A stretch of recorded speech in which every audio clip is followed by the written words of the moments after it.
Tá rodando?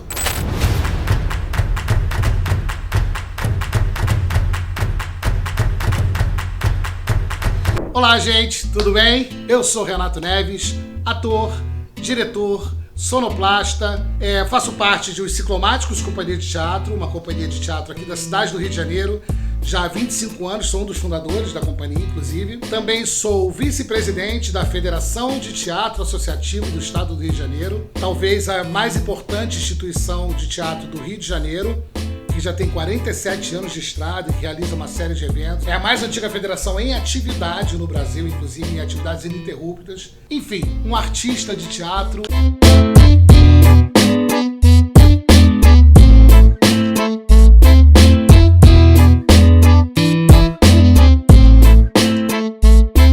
Mas tenho formação em diversas áreas. Também sou administrador, sou comunicólogo, estou cursando geografia, também sou aluno, tenho algumas extensões na área de educação. Enfim, conhecimento ocupa espaço, então a gente sempre vai agregando conhecimento à nossa história e é por isso que eu estou aqui, para ajudar a agregar conhecimento a vocês também. O nosso objetivo aqui é fazer uma série de videoaulas, na verdade 3 encontros, onde a gente vai trabalhar jogos para atores e não atores, mais ainda para não atores e mais especificamente para os estudantes do 9º ano do ensino fundamental da rede municipal do Rio de Janeiro. Mas não quer dizer que seja exclusivamente para pessoas do 9º ano do ensino fundamental. Vale para qualquer pessoa, inclusive para atores. E é importante ressaltar que esse projeto é um patrocínio do governo federal, através da Prefeitura da cidade do Rio de Janeiro, da Secretaria Municipal de Cultura, com fundos e recursos da Lei Aldir Blanc, que foi uma grande bênção para nós artistas, que estamos há um ano parados, né,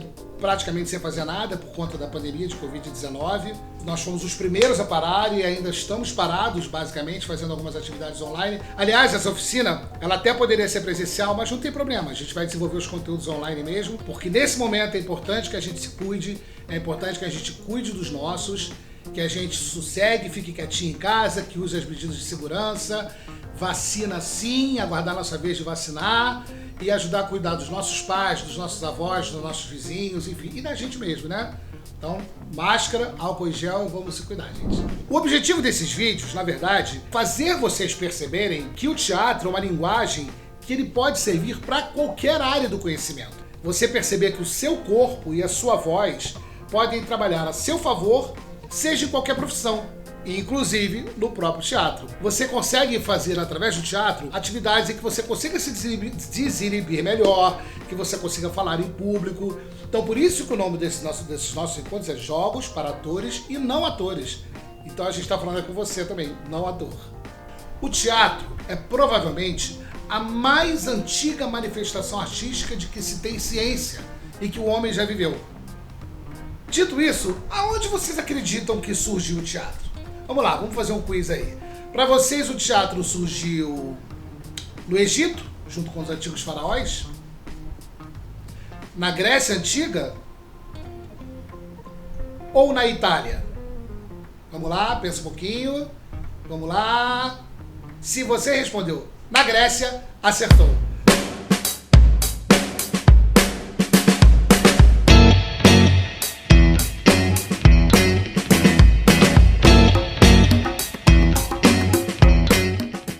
Segundo alguns estudiosos, a origem do teatro se dá através de celebrações feitas em homenagem a Dionísio, que era o deus do vinho.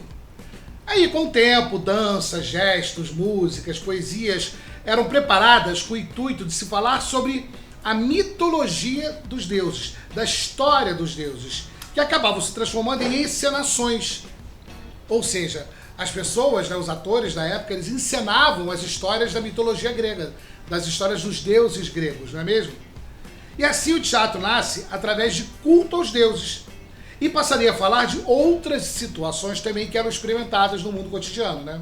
Existe uma série de autores gregos muito importantes que influenciam até hoje o teatro no mundo inteiro. Eurípides, por exemplo, que escreveu um dos maiores clássicos do teatro mundial, que é Medeia, que já foi tantas vezes adaptada, que já teve versões em português.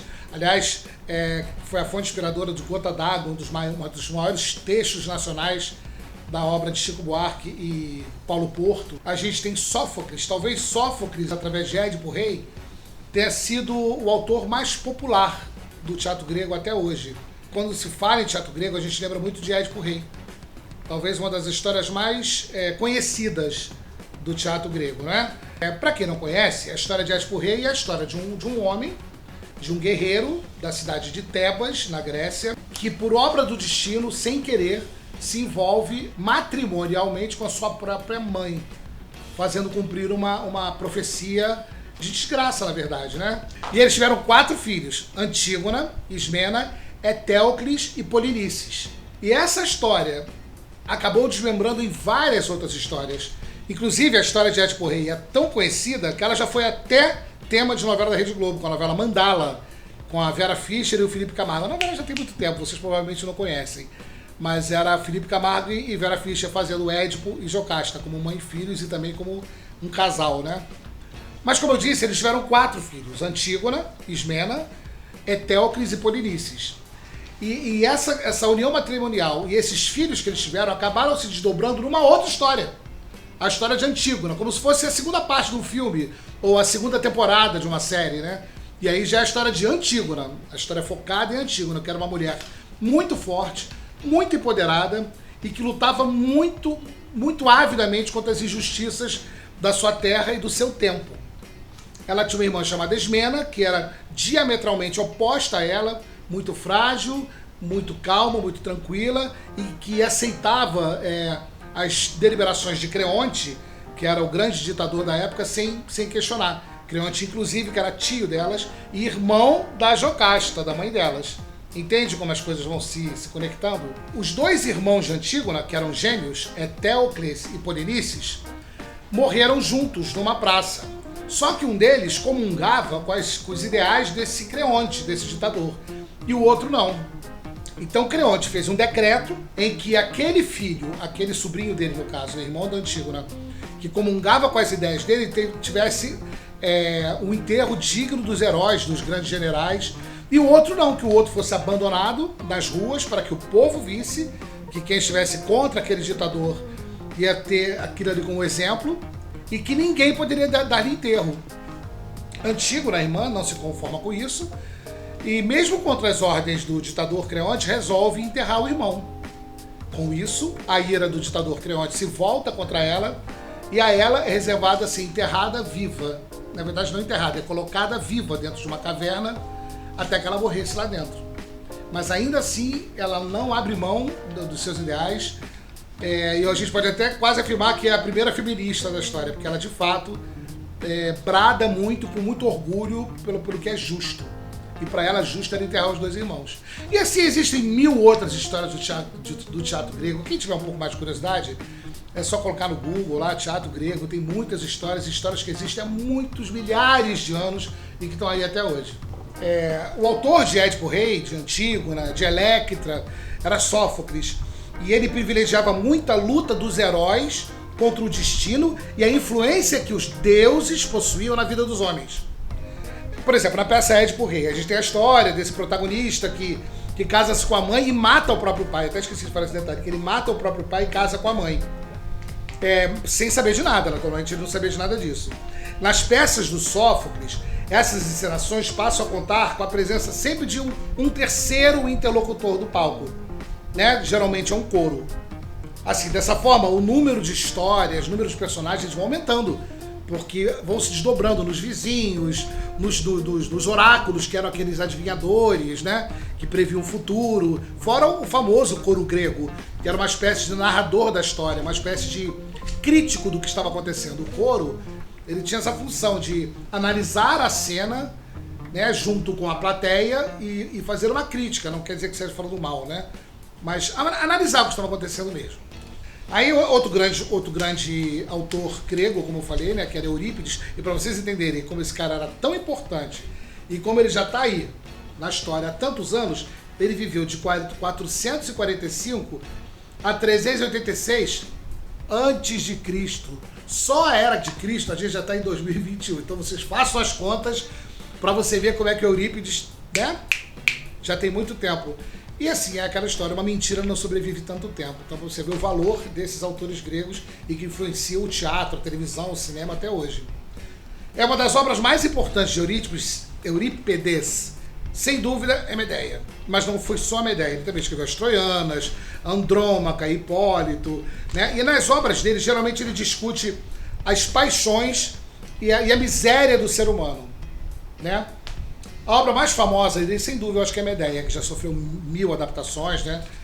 Em Medeia, uma mulher mata os 2 filhos apenas para machucar o próprio marido, que a larga para uma outra mulher mais nova.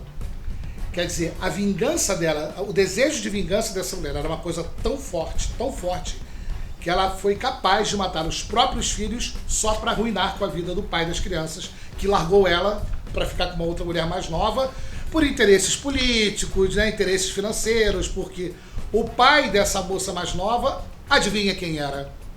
Creonte, o tio da Antígona, o irmão de Jocasta das tragédias do Édipo. Você vê como é que as histórias vão se conectando dentro do teatro grego, né? E é exatamente isso que acontece em Medeia. Ela mata os filhos, né, só para machucar o marido, né? Aí você vê, esses espetáculos, eles discutem mesmo essas paixões e o fundo do poço do ser humano. Porque a Medeia não faz isso com prazer. Ela não faz isso por ódio, ela faz por amor. Isso é que é muito louco, né, gente? Você vê, por amor, ela matou os filhos. Isso pra gente, da cultura ocidental, né, pra gente, nós civilizados, do que vivemos hoje, isso é inconcebível, não é mesmo? Mas essas mulheres, elas estavam sujeitas a qualquer tipo de situação. E aí a gente tem no legado essa presença de uma forte figura feminina. E isso é uma coisa muito curiosa. No teatro grego, o papel da mulher é muito importante.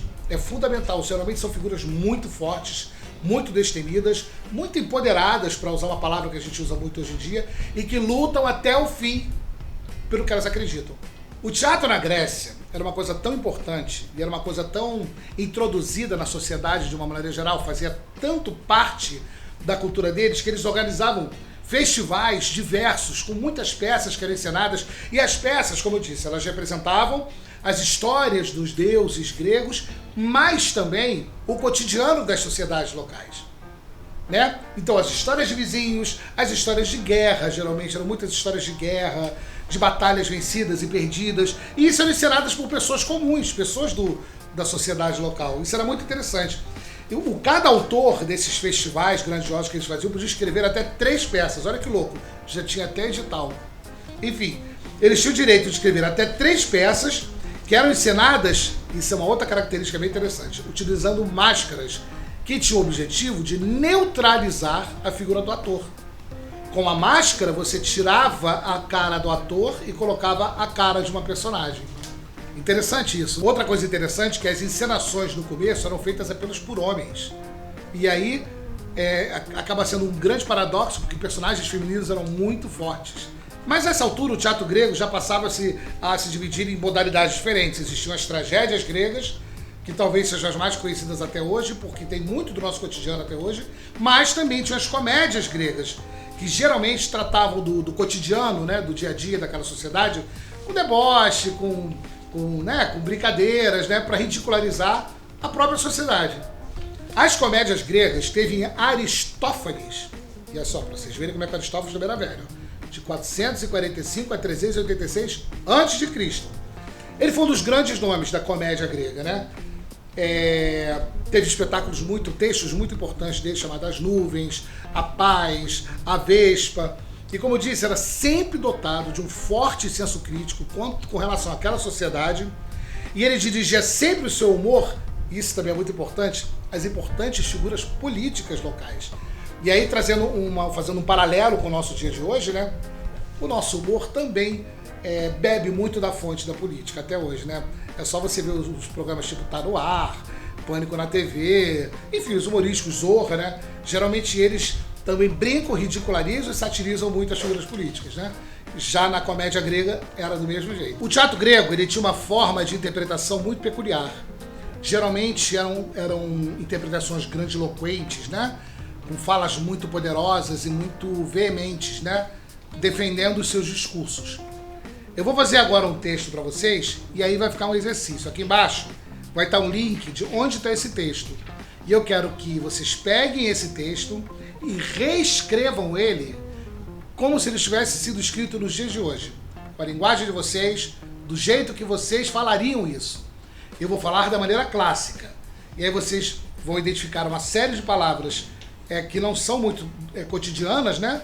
E aí o exercício que vocês vão fazer, tarefinha de casa, é através do link que eu postei aqui, buscar o texto original e transcrevê-lo novamente com a linguagem de hoje.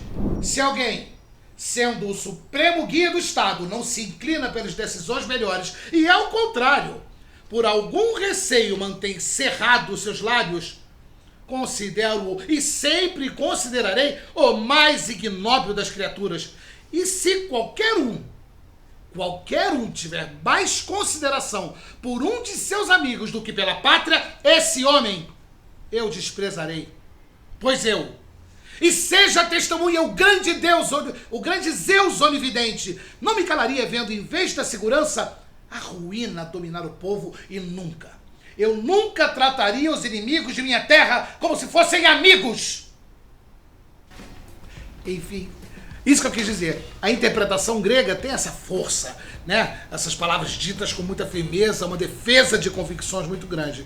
Mas não esqueça a nossa tarefinha. Nossa tarefinha não é interpretar o texto, é interpretar as palavras e a forma como ele foi escrito. É reescrevê-lo com o linguajar do dia de hoje. E aí vocês vão ter uma grande surpresa. Vocês vão perceber que esse texto é super atual. Que você poderia perfeitamente falar isso dentro de uma determinada situação. Então fica a dica. Não esquece de pegar o texto no link e transcrevê-lo com as palavras do dia de hoje. Claro que vocês vão precisar pesquisar, dar uma olhada no que significa cada palavra para poder substituir. Ok? Combinado? Agora é com vocês, hein? Agora eu vou propor então uma outra atividade. Agora nós vamos falar de construção de personagem. Vou continuar no exemplo do teatro grego e vou continuar no exemplo de Creonte. Creonte que a gente tem falado tanto, que foi inclusive o texto que eu disse agora há pouco. E eu estou com outro texto do Creonte aqui. Como se constrói o personagem? De onde parte a construção do personagem? Primeiro a gente precisa entender quem é esse personagem. Quem é Creonte? Ele é velho? Ele é jovem? Como ele anda? Como ele se movimenta? Qual é a história dele? Como é que é a família dele? Nem sempre os textos nos dão todas essas informações. E aí é importante que a gente precise buscar em nós mesmos e também nas palavras do diretor de um determinado espetáculo quem são essas personagens que a gente está construindo, né? Mas vamos falar de Creonte. A gente já sabe que ele é um ditador, que ele é um cara agressivo, forte, enfim, que é uma pessoa que não é muito do bem, entendeu? Então agora o próximo exercício que a gente vai fazer, eu vou ler um outro texto dele, que o link também vai estar aqui embaixo para vocês pegarem, e vou interpretar esse texto. De maneira improvisada aqui, claro, porque eu não estudei o texto profundamente, mas só para poder exemplificar para vocês. E depois eu quero que vocês interpretem em casa. Se fecha no banheiro, se fecha no quarto, faz de frente pro espelho, faz para mamãe, papai, vovó, se não tiver ninguém, faz pro cachorro, faz pro gato, enfim. Mas exercite.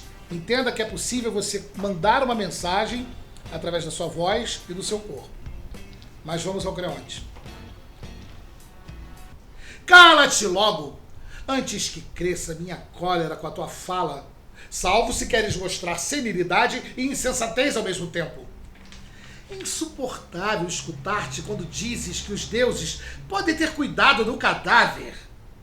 Seria por inusitada recompensa a um benfeitor que lhe daria sepultura a ele, que chegou para queimar seus templos cercados de colinas e os tesouros sacros e para aniquilar a sua terra e as leis? Aí é isso, gente. Peguem esse texto e interpretem ele. Não é para me imitar, não é para fazer igual a mim. Deem a interpretação que vocês acharem. Por exemplo, se vocês acharem que isso aqui é um texto cômico, ok, façam ele de maneira cômica.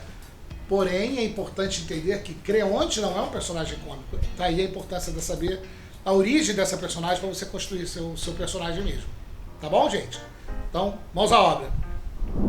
Agora que você já tem uma pequena noção de como se constrói um personagem, eu quero falar um pouquinho com vocês sobre A Corrente de Eleia, que é um espetáculo da minha companhia, os Ciclomáticos Companhia de Teatro, escrita e dirigida por Ribamar Ribeiro, e que não por acaso é uma homenagem a um grande filósofo grego, Zelão de Eleia, que tinha uma teoria que falava sobre as pessoas acorrentadas, né, presas dentro de si.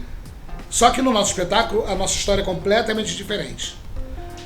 Eleia é uma mulher que foi torturada num lugar, num tempo em que não fica claro. mas foi uma vítima de torturas, que pode ter acontecido em qualquer lugar do planeta.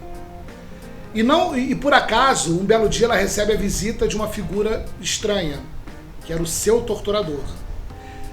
Que tipo de relações podem surgir desse reencontro tão forte, tão dramático, que é o encontro de uma pessoa torturada com o seu torturador? E aí o espetáculo ele estabelece um jogo entre torturador e torturado, onde os dois personagens acabam em alguns momentos trocando os papéis, e a gente fica até querendo saber quem está torturando e quem está sendo torturado. Mas assim, é bem claro quem é o torturador e quem é a torturada, no caso a Eleia.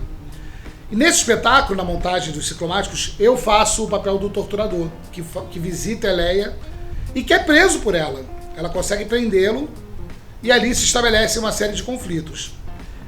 Quando a gente estava montando o espetáculo, quando eu estava construindo essa personagem, vocês vão ver no vídeo aí mais à frente, eu precisava responder uma série de perguntas para poder construir aquele personagem, para saber como ele se mexia, como ele falava, como ele gesticulava.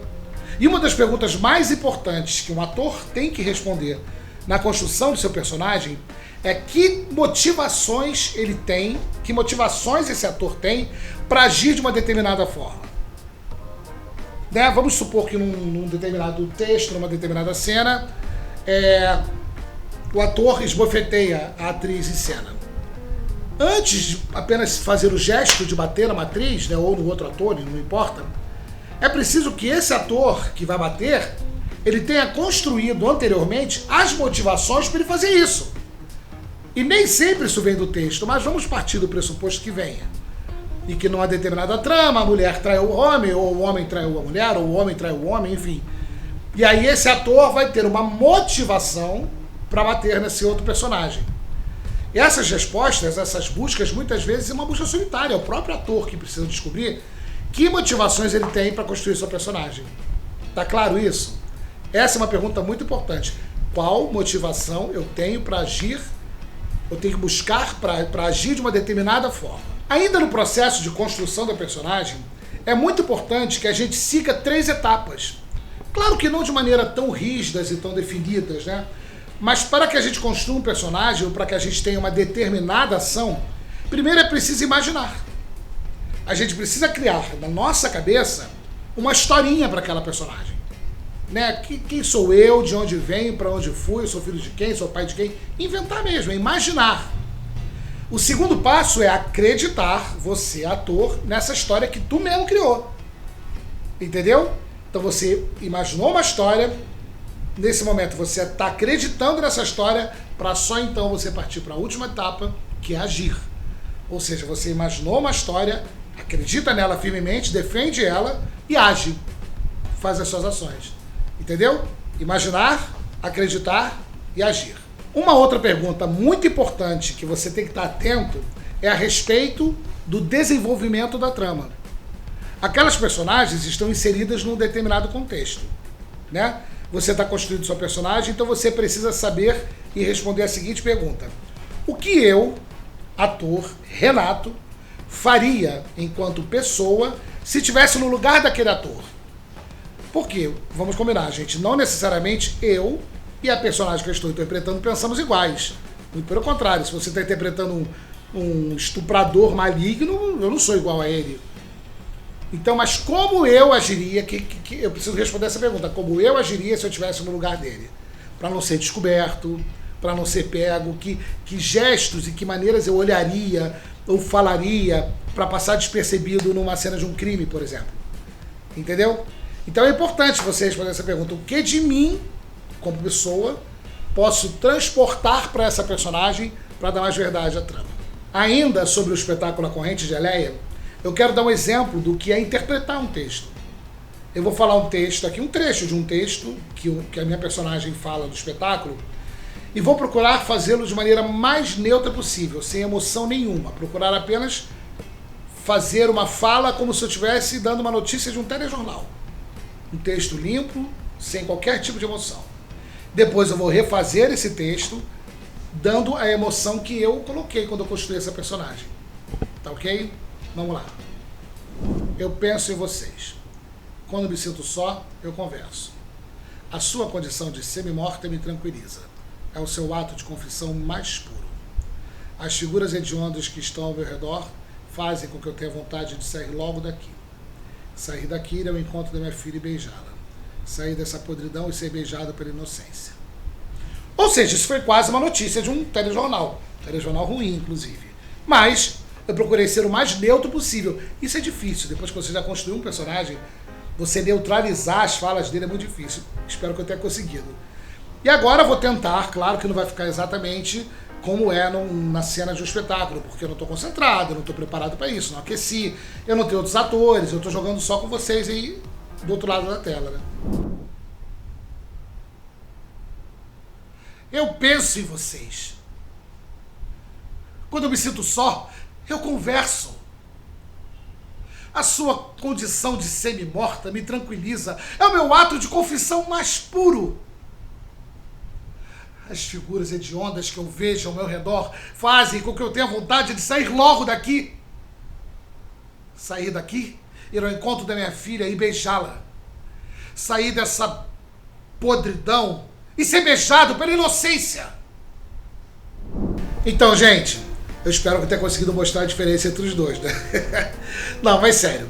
Na segunda vez, vocês puderam observar que eu estava sentado, eu já tinha colocado o figurino da personagem, eu já estava na posição em que a personagem está naquele momento, eu já tinha tirado meu óculos, eu já tinha feito um tempo de concentração e energia. Ou seja, como vocês puderam observar, eu fiz uso de vários elementos que me ajudaram a construir essa personagem. Compreendem? E é mais ou menos por aí. A construção da personagem parte muito da observação. Na vida, a gente tem tantas pessoas que cruzam com a gente o tempo todo e todas são excelentes personagens em potencial. A observação do ator e até do não ator para entender o comportamento humano é fundamental para a construção das personagens. Espero que hoje, com esse vídeo, eu tenha conseguido falar um pouco sobre isso para vocês e entender um pouco de onde parte a construção de personagens. Tá bom, gente? Muito obrigado. Até o próximo. Tchau!